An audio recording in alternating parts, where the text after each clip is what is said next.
Good evening and welcome back to one more session of the lecture series, which is being organized by Kuvempu Bhasha Bharati Pradhikara.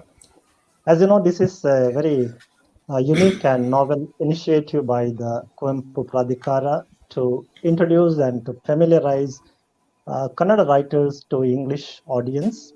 And this evening we have with us Professor T.K. Ravindran, who is going to talk about one of the distinctive and very popular Kannada writer, Purna Chandra Tejasvi.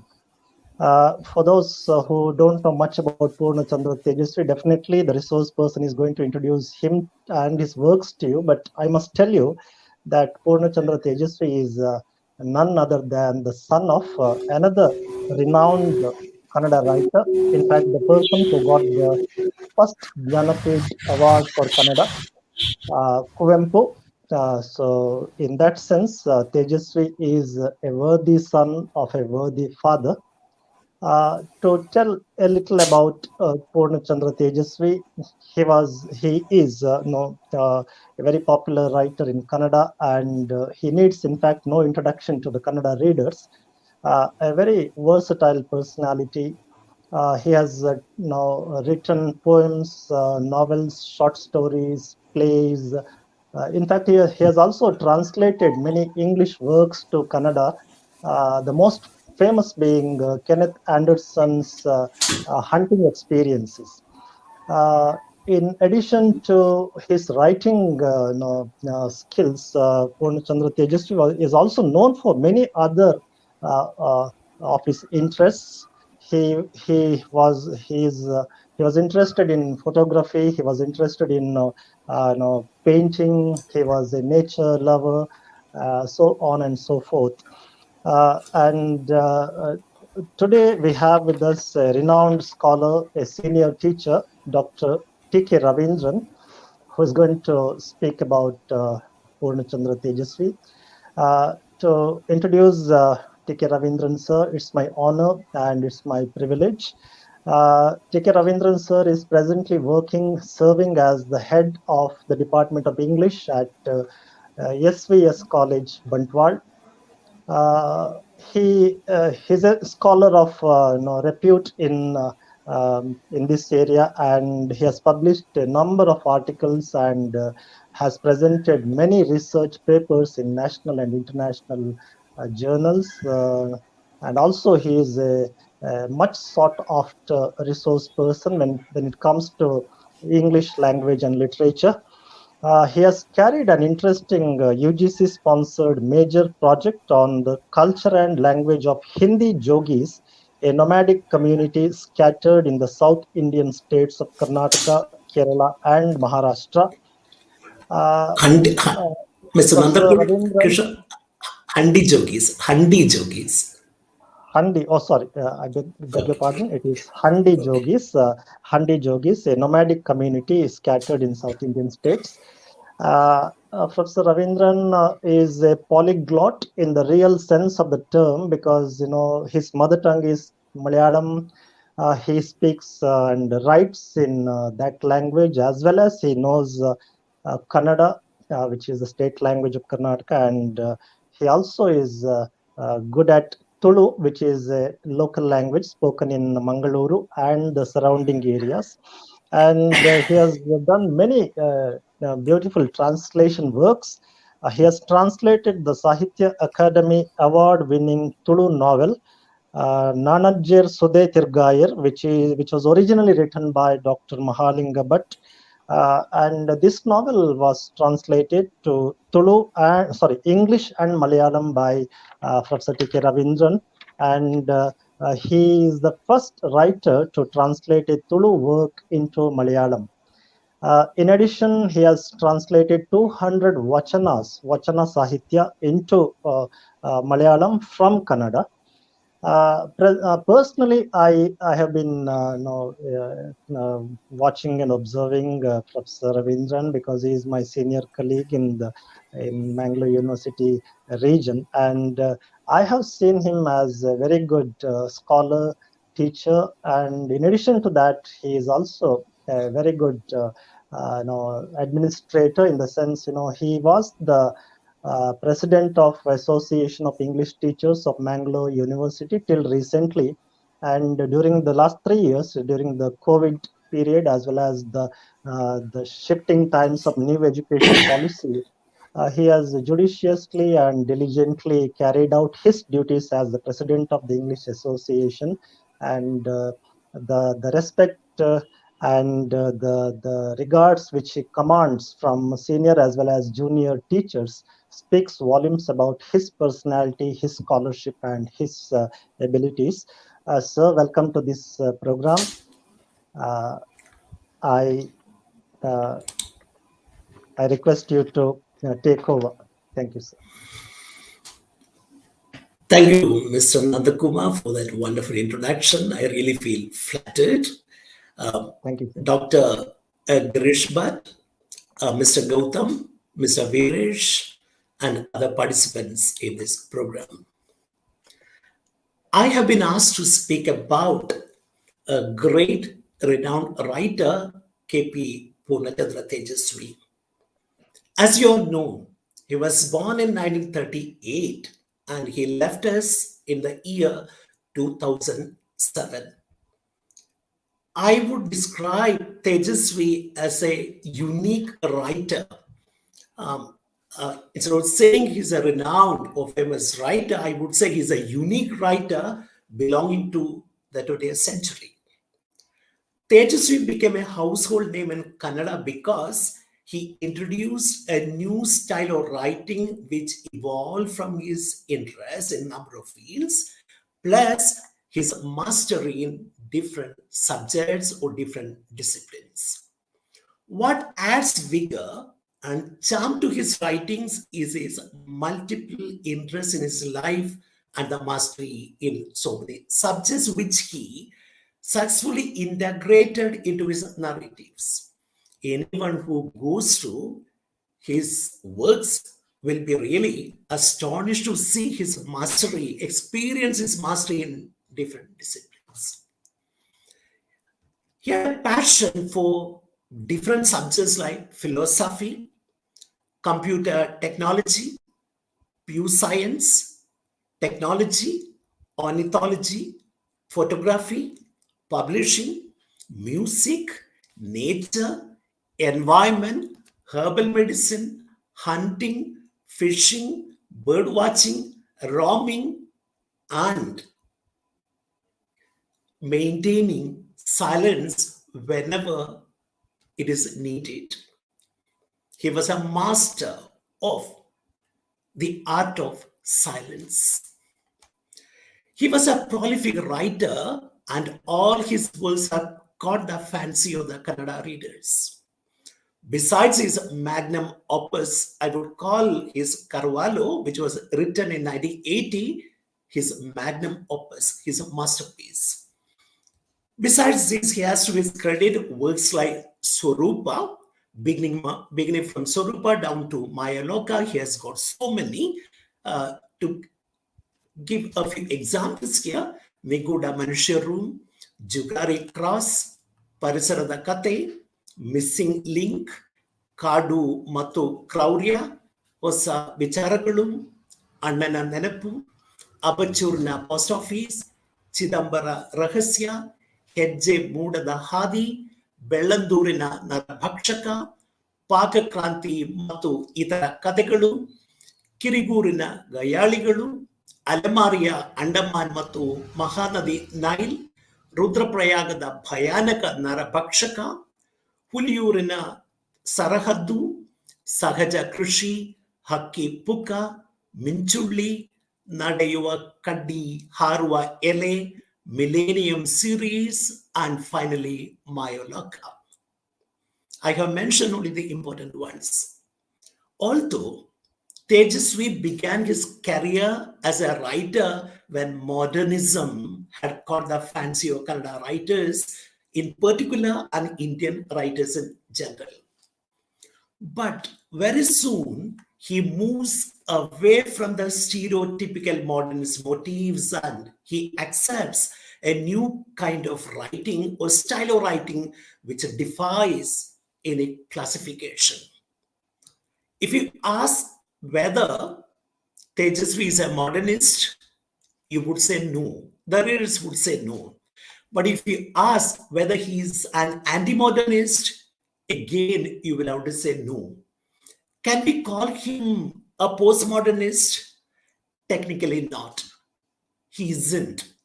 But you can also ask a question, don't postmodernist concerns figure in his writings? Then you have to say yes. There are many, many postmodernist elements, concerns in his writings.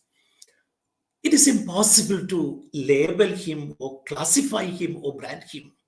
But one thing is certain, in the entire Indian literary world or Kannada literary world, there is only one Tejasvi. There isn't anyone who can replace him so easily. This is because of his distinctive style of writing. And it in fact heralded, signaled a new era in Kannada literature. That's why we call him a unique writer. Tejasvi never accepted the well-established binaries. So it is a fashion for many writers to create binaries or accept the available binaries like good and bad, privileged, marginalized, Marga and Deshi, center margin, black and white, great, trivial, and so on. But Tejasvi never liked this. He never subscribed to these. For him, a rustic, simpleton, and idiotic villager is as great as a scientist or a philosopher. He puts them on par with each other. For him, there is no difference between Aristotle and Chinquamestri. There's no difference. The readers of Carvalho wonder whether idiotic looking, good for nothing fellow Mandana is a better scientist than the European scientist Carvalho. Mandana's observational skills leave Carvalho spellbound. Tejasvi's greatness lies in the fact that remaining rooted in a hamlet or a small village, a remote village in Mudigere, he examines the socio-cultural, political developments sweeping across the modern world. He lives in a village and looks at the global world.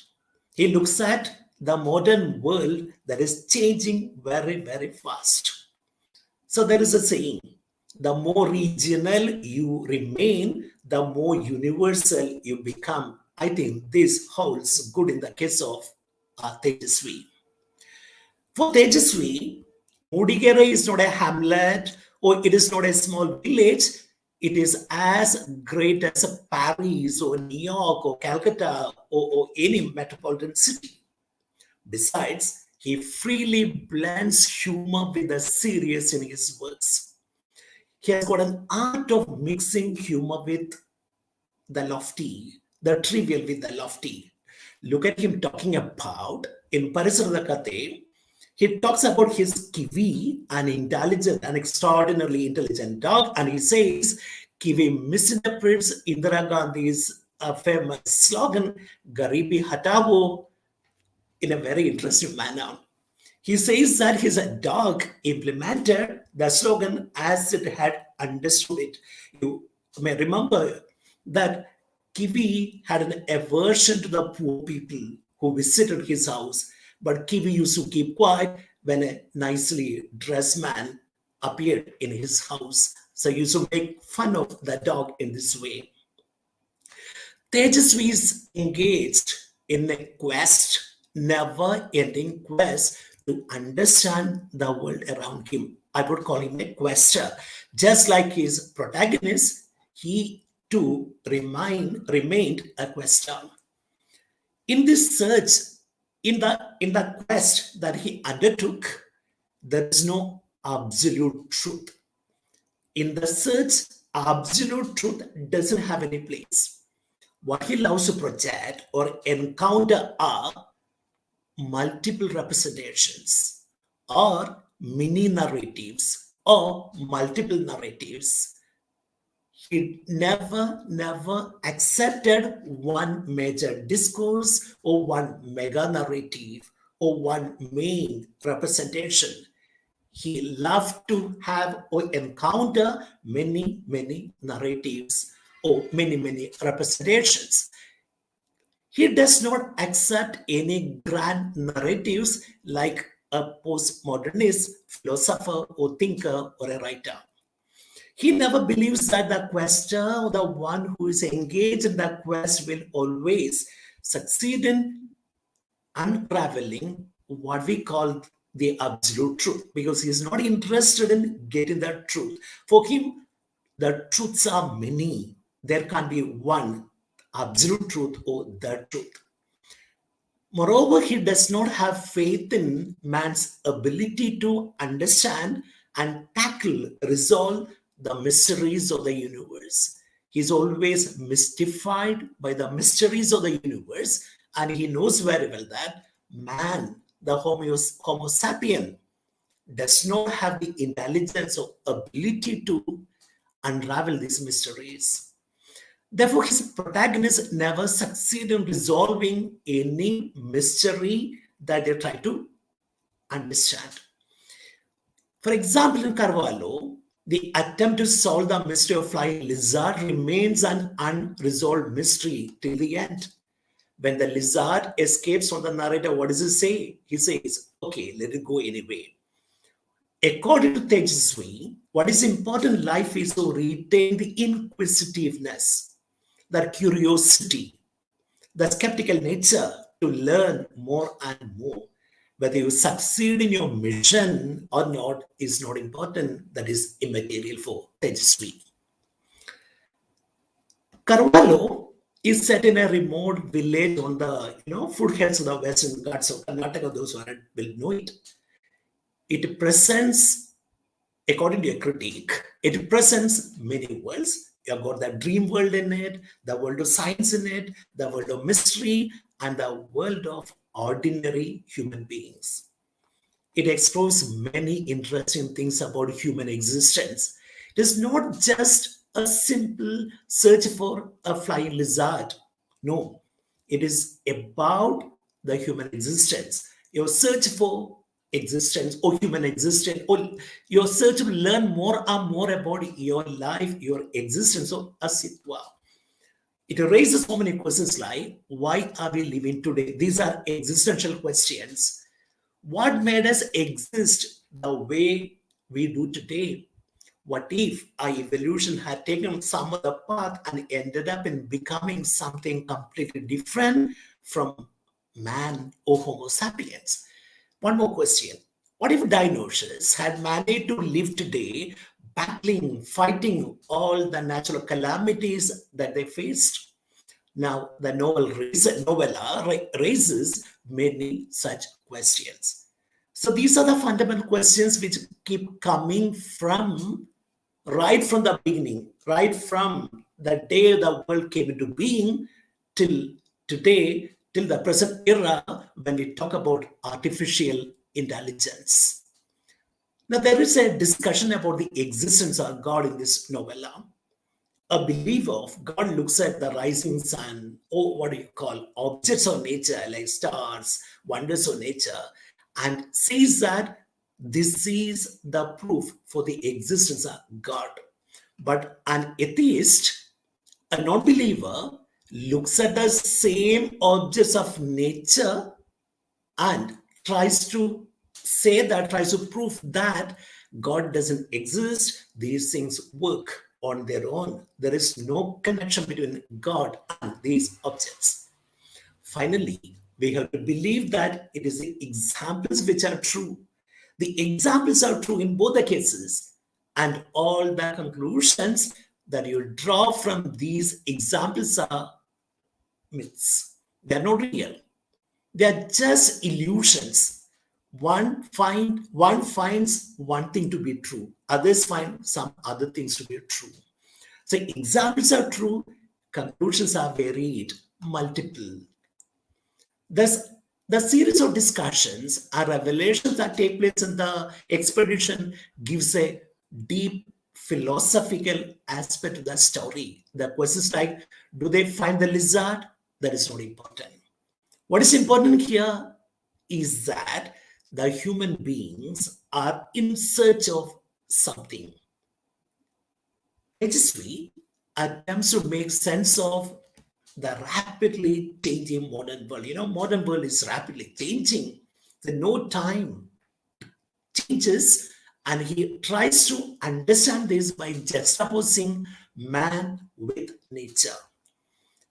When the modernist writers across the world foreground the existential concerns of man or are obsessed with the predicament of plight or condition of modern man who is engaged in a never-ending search for his identity. So all the modern writers foreground the question of search for identity. Everyone says modern man has got a predicament. He doesn't know what he is, who he is. So a modern man is engaged in his search for identity. Tejasvi is not very happy with this concept. He shifts his focus away from the man, from Homo sapien, because in his view, man is, quite humorously he says, man is the first of all the creatures to be branded as untrustworthy. He doesn't have any faith in man. He says he's quite untrustworthy. In Kannada, he say, ನಂಬಿಕೆಗೆ ಅನರ್ಹವಾಗಿರೋ ಮೊದಲನೇ ಸೃಷ್ಟಿ ಎಂದರೆ homo ಸಾಪಿಯನ್, that is man. In Tejas's world, nature is superior to man and it's beyond human control. This belief that nature is superior to man dethrones man from the center.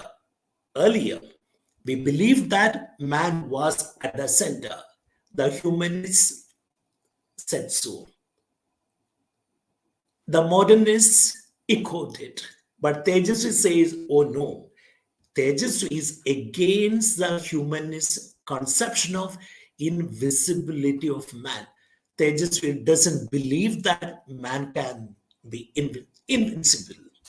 Man can control or do anything that he feels. He is not a superman. For Tejasvi, it is nature that is invincible. When humanists say that man is invincible, Tejasvi reverses it by saying that, oh no, it is not man who is invincible, that is nature. The ambitious, greedy, arrogant man can never be called invincible. In fact, Tejasvi questions the anthropocentric nature of the world. What does anthropocentric nature mean? It means that humans and their existence is a most important and central fact in the universe, and he reverses it. Before Galileo, the scientists believed that Earth was at the center and man was placed on the earth because he was considered as a supreme creation. But later, Galileo and others reject this theory. In the same way, Tejasvi abandons or rejects the conviction that humans are the most important creatures or their existence is the most important and central fact in the universe. It doesn't accept. But Tejasvi is a born socialist. He was a Lohiavadi, and he's a great humanitarian who observes our world remaining rooted in a village. But many of us do the opposite. We, the intellectuals and environmentalists or the lovers of nature, and others who talk about the ecological imbalance, live in towns and cities enjoying the luxuries of city life, urban life. Rooted in our vantage position, we intellectuals talk endlessly on the need to preserve forests and environment. But look at Tejasvi. What does he do? He returns to Malenadu after voluntarily relinquishing the luxuries of city life in Mysore. He did this not for making profit out of the coffee estate that he developed. He himself says that was not the motive, not even because he wanted to uphold the ideology, very fashionable ideology that emerged at that time, is return to nature. He never accepted it. Oh, he came back to Mudigere from Mysore not because he wanted to uphold the ideology of return to nature. He returned to Mudigere from Mysore for the simple reason that he wanted to lead an independent life that is free from fear, obligation, and censure or criticism or whatever. He wanted, the secret is just this. He wanted to lead an independent life. He didn't want to be controlled by anyone else. As he says in Kannada, ನಾವು ಬಯಸಿದಂತೆ ಬದುಕುವ ಸ್ವಾತಂತ್ರ್ಯ ಯಾವತ್ತು ಭಯಾನಕ ಹೋರಾಟದ ಫಲವೇ ಹೊರತು ಇದು ಸುಲಭಕ್ಕೆ ಸಿಗುವುದಿಲ್ಲ. The freedom to live as we wish is always a terrible fight, since we will not get it easy. This is the reason why. Having moved to the forest land, he felt that it was the best, ideal place to live in. Accompanied by Kiwi, his intelligent dog, he roamed the forest, being a mute spectator to myriads of surprising phenomena that he observed in nature. You can't call him an environmentalist, but he has a great concern for environment and the creatures living in nature. So he doesn't like to be called an environmentalist, but he has got a great concern for environment. Not just environment, the creatures, the animals, the birds, insects living in nature. What lies at the root of his concern for environment is a kind of rapport, relationship, contact that he establishes with the flora and fauna of Malenadu. He observed them with his own eyes and he developed a very strong contact with the flora and fauna. That's why he developed that great concern. He lays bare his love of nature. He loves nature, no doubt, but he doesn't write an essay or a treatise or a dissertation about nature. But he shows his love for nature, love of nature, by presenting a chain of mind-blowing incidents that he witnesses in the forest. That's why readers will never get a feeling that Tejasvi is preaching or giving a sermon in his narratives. We never get that feeling. He never wrote with the intention of preaching. He never preached anything. He never sermonized. He recorded what he was interested in and put what he saw, or he described what he saw in a straightforward language. This way, Tejasvi differs from other environmentalists. He just observes everything and captures it with his eyes to begin with, then with the eyes of his camera. He never passes any judgments on what he sees, what he records. He never asks his readers to raise their voice against the destruction of environment. No way. He doesn't explicitly ask the readers to fight for nature, fight for environment. No. He tells us what he sees in an interesting manner. He just describes what he sees. However, the incidents that he narrates or describes succeed in instilling in the minds of the readers a genuine concern or love of nature. The moment you finish reading a narrative, a work of Tejasvi's, we come out with a feeling that we should do something for nature, something for our environment. Anyone who takes a ride through his literary world will definitely come out with a clarion call to save the environment. That's the greatness of Tejasvi. His silence, which he imbibes, I told you in the beginning that he's a master of silence. silence or maintaining silence. His silence is than his words. And he learns it from the mystifying silence of nature. So this silence inspires his readers to speak loudly about nature. That's a greatness. His silence makes us to speak loudly about nature. We become vocal, observing his silence.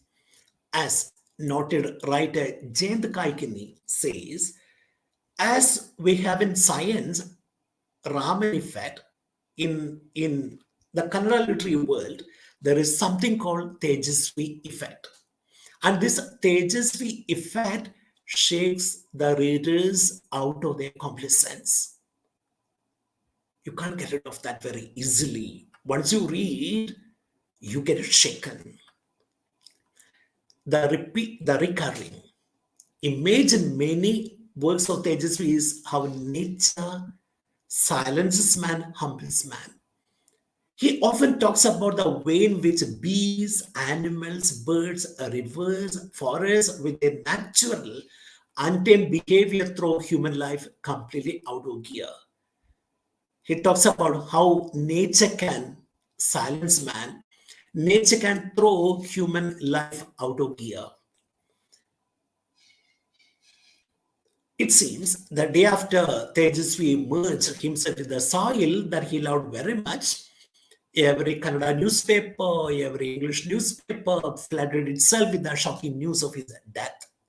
But the same newspaper, Samay, carried another report, an interesting news item. What was that? Bees attacked a group of politicians at a function in Bangalore, and they were driven away by them even before the politicians could make their speeches. Had Tejasvi been alive on that day, he would have laughed himself to death reading this report. For Tejasvi, everything that nature possesses, nature has, appears extremely mysterious. It's a Maya Loka for him. It's a Vismaya for him. Everything connected with nature evokes his curiosity. Even the non-literate or illiterate people living in the remote villages of Malenadu with the astonishing knowledge about the fauna and flora of the gods remain mystery to him. He doesn't understand how those uneducated illiterates, how could they collect such amount of knowledge about the animals and the plants say. When Carvalho, a scientist with international reputation, describes Mandana as a born naturalist, everyone calls him good for nothing fellow, an ordinary person, but Carvalho calls him a born naturalist, a man with a keen art of observation and an extraordinary natural scientist. When Carvalho says that we don't feel skeptical, we feel like accepting it. Because Tejasvi has got many such characters. The flying lizard in Carvalho, the medicinal creeper in Parisarada Kate that is not found when it is needed, the strange stories of Mara about the creeper, medicinal creeper, Masi, who looks like a direct incarnation of a Neolithic man. He describes Mara as a Masi, as a Neolithic man, or direct incarnation of a Neolithic man, a man who belongs to the age of prehistory. He says that. Yanta, the snake catcher, Biryani Karyappa, an expert tree climber, Kivi, the narrator's dog, Bhutana Kadu, everything and everyone fascinates Tejasvi. These people and these things emerge as mysterious entities, shattering, breaking, destroying the arrogance and the pride of the educated modern man. All these people and things remain mysterious and inscrutable to a person like Tejasvi. But look at the difference here. Tejasvi never romanticizes nature. He celebrates nature, no doubt. He says nature is superior to man, but he never romanticizes nature. Or even those who live close to nature are not romanticized. Unlike other writers who celebrate nature, those who privilege nature over man, Tejasvi never finds himself emotionally attached to nature. He loves nature, no doubt. He proves that nature is superior to man. He accepts that universal truth, but he doesn't remain emotionally attached to nature. He maintains a deep sense of detachment and positions himself as a disinterested observer, impartial observer. There is no sense of attachment. In Tejasvi, you find a deep sense of detachment. He's an observer. What kind of observer? Disinterested or an objective, impartial observer. He looks at nature scientifically. He loves science because science gives you a kind of certainty. And he loves science mainly because he can look at nature scientifically. He examines the need to preserve nature scientifically. And again, science helps him to examine the need to preserve nature in a systematic manner. And he feels that the knowledge that people like Yengta and others have is gradually getting lost.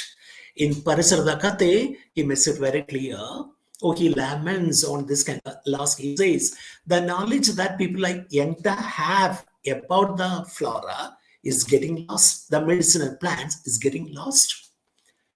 In his words, civilization had passed Yengta by and made his skills obsolete or outdated.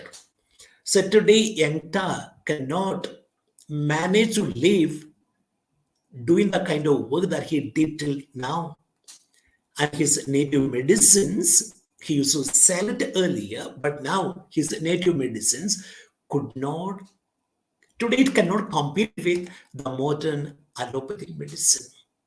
No takers for his medicine, like the forests, rivers, birds, which are patiently waiting for their death in our country.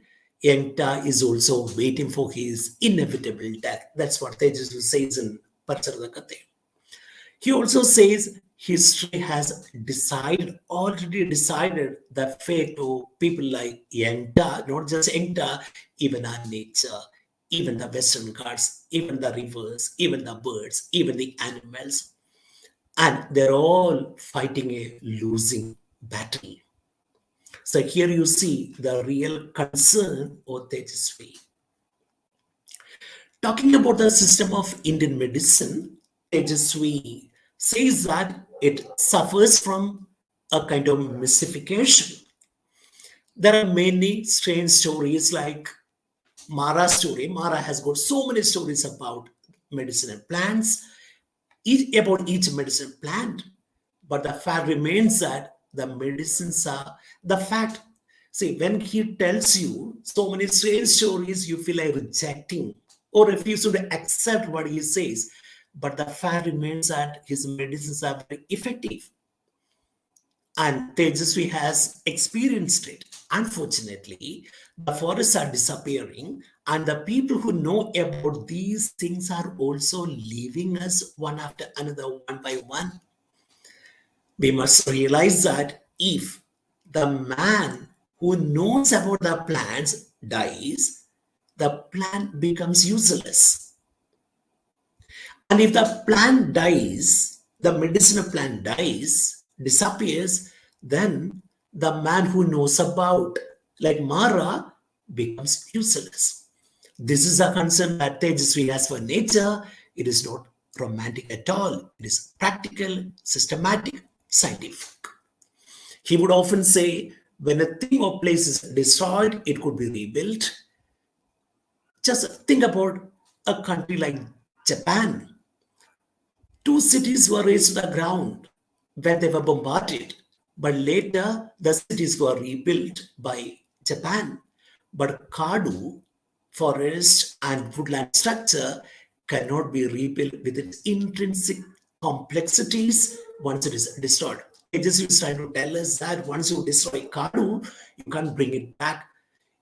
So you can create an artificial Kadu forest, but the intrinsic complexities can never be recreated. The selfish and greedy man does not understand the complexities that he wages, and he wages a continuous war against nature. The greedy man, the modern man, the man whose mind is highly pragmatic, keeps on waging a war against nature. Then what does nature do? Nature strikes back as a beast attack man. When nature strikes back, takes revenge on us, we start complaining of natural calamities. We call it natural calamity, forgetting the fact that it is not a natural calamity, it's a man-made calamity. Tejasvi is drawing our attention to such things. Labeling him as an environmentalist or science writer would be too silly. Tejasvi finds everything in nature enigmatic. This found in human nature too. The answers to every unsolved mystery of nature as well as human life must be explored in a state of, he says, everything should be explored, studied in a state of curiosity. And this and creativity is a byproduct of this curiosity of curiosity of exploration. So you engage yourself in exploration and creativity automatically sets in. For him, finding is, as I have always said, finding him is not an important. And a critic very interestingly observes that the name of his house is Niruttara, which means there are no answers. So in his life, I think he strongly believed in the concept of getting no answers. You can only raise questions. You can't get the answer. There is no absolute truth. Hunting is a very powerful motif in Tejasvi. And Kivi, it's a major character in his narratives.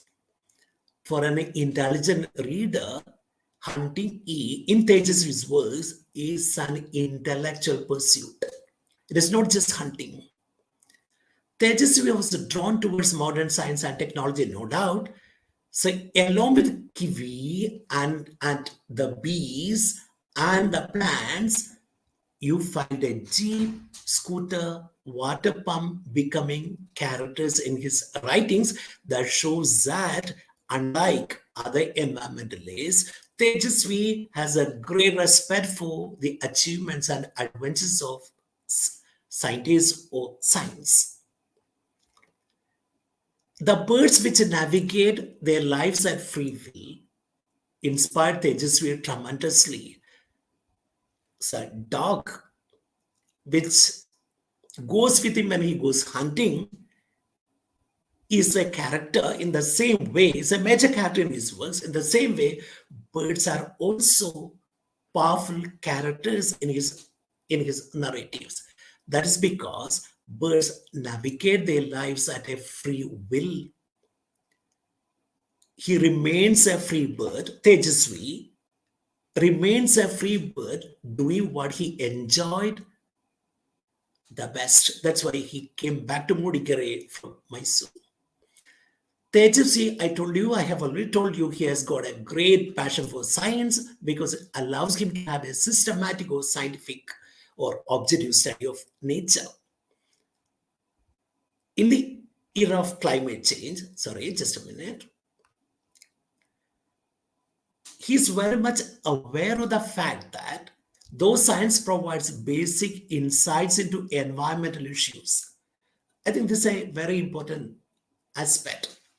He accepts science, he loves science, and he thinks that science provides basic insights into environmental issues.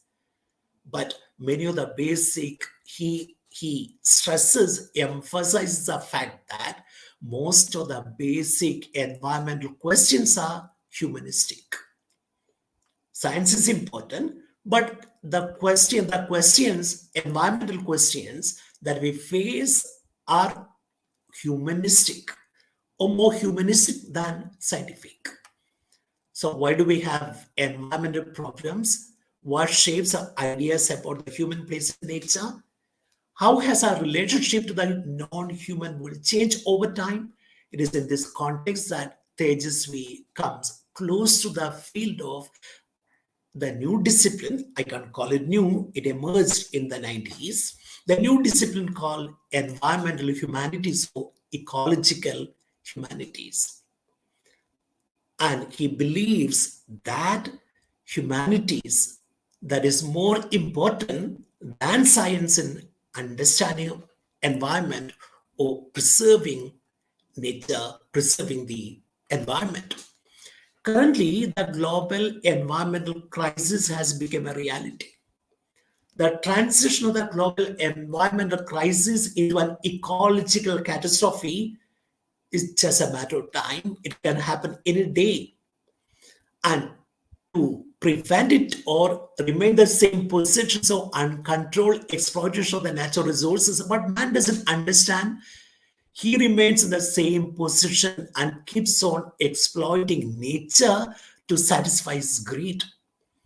Attempts are being made to solve the global environmental crisis in various ways now, not only by implementing a sustainable development model, which, among other things, assumes technological reorganization, no doubt, but it can be done by introducing environmental education. I think Tejasvi is trying to emphasize this aspect. Environmental education has to be emphasized, has to be given to each and everyone, and thereby we could create environmental awareness among people, among children. The environmental crisis is taking place against the backdrop of the humanities crisis. We have got two kinds of crises now. Number one, environmental crisis. Second one, the humanities crisis. In many countries today, the volume of humanities and various are studied in schools, colleges, and universities declining. This is a matter of great concern. One gets the impression that society is turning away from the subject of humanities, which tells us how to love nature, how to live close to nature. Now we are switching over to other subjects of interest, like subjects of high production and consumption. And what is a casualty? Casualty is the environment, nature that is there to preserve us. So Tejas's works have an intimate connection with environmental humanities or ecological humanities. His Carvalho also shows the link between ecology and language by depicting the interrelatedness among man, society, beliefs, superstitions, and natural and man-made environment aspects, which in a way shape our language and in turn are shaped through language. Now I'll give you some examples here. Look at the expressions like economic growth. What does it mean? Economic growth is a very, very popular, expression. What does it mean? It means that growth is good. So when something is destroyed for the sake of economic growth, you are not supposed to say no. Suppose you say no, then you'll be branded as anti-development. Another word, progress. The government is doing so many things for the progress, for the welfare, for the economic growth of a society, for everyone. But if someone raises objections to hazardous projects like Ithanahole project, that has been discussed enough. Suppose you say no to such a project, then you will be branded as anti-development. Public welfare projects, most of the projects that the government undertakes often turn out to be anti-people, but then you can't talk about it. Consumerism is another very popular word nowadays. What does consumerism mean? You have to have the purchasing ability and consume whatever that is produced, whether it's good or bad. So India is seen today as a world people with consumers. America is looking at India because whatever America manufactures can easily be marketed in India, and Indians, we're all waiting to consume everything that is produced elsewhere, whether those things are good or bad. Advertisements are considered as quite natural. Today, when you see an ad, you don't get shocked. You don't say, come on, who will watch an ad? Everybody watches ads with so much of curiosity. But we know every advertisement is misleading and erroneous. We never think about it. And you call it, say, look at the way language is used nowadays, natural resource. The expression natural resource means to say that nature is a resource that is supposed to be exploited. So when we exploit nature, you can criticize. You can't criticize him or her because nature is supposed to be a resource. I always find this very funny, the expression animal husbandry. What does it mean? It's a branch of agriculture concerned with animals that are raised for meat, fiber, milk, or other products to be consumed by man. Animals are there to be consumed by man, and it's a branch of agriculture, something really outrageous, ridiculous. Similarly, the expression prawn farming, and prawn is farmed. It's considered as a produce. I don't know when man will be considered as a produce to be consumed by other men. Yeah, I got just one more point. I know I have taken so much of time. Just one more point to make. Tejasvi had felt that modernist writing in Kannada was meant only for the privileged literate class.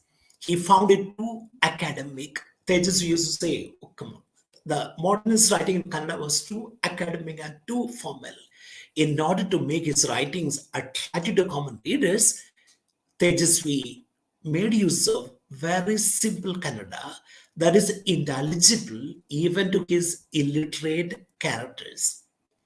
His language is not poetic, but at the same time, it is not even prosaic. It has got its own charm, which enthrall any kind of readers, both serious readers and trivial readers.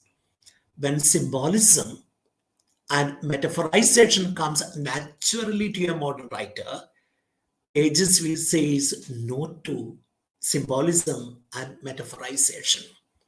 In fact, he never allows his narrative to slip into the symbolism mode. Symbolism mode. Here, Tejasvi differs from the modernist writers.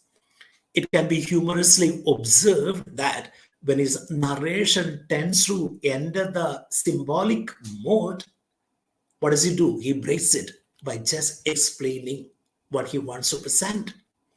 When another writer in the place of Tejasvi would happily glide into metaphorization, Tejasvi resists the temptation by using a straightforward language to narrate the event or experience. So I'm not trying to say that Tejasvi consciously does it. I think his language has a strength to remain free from the irresistible metaphorization. This is very important because by doing so, Tejasvi is attacking the very foundation on which what you call the standard literature, the normal literature has been founded ever since. You know that creative writings have always been constructed on the strong foundation of symbolism and metaphorization.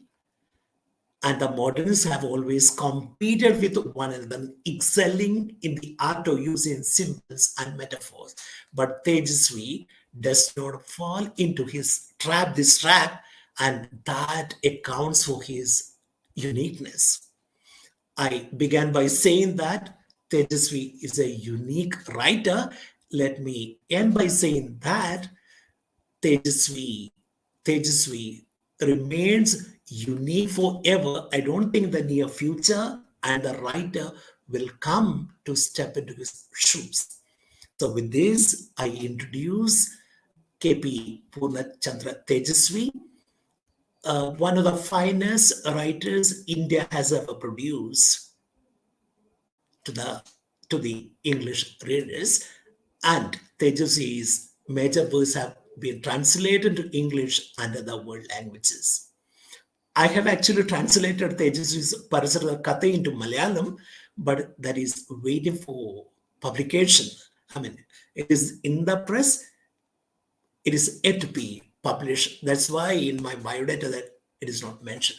So thank you so much. I should thank Dr. Girish Bhatt, the president of Kwempu Bhasha Bharati Pratikara, for giving me this opportunity. Thank you so much.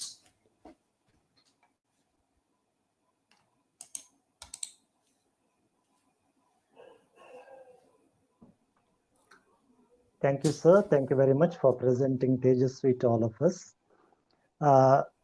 It's indeed very difficult to confine Tejasvi within the short time of 1 hour.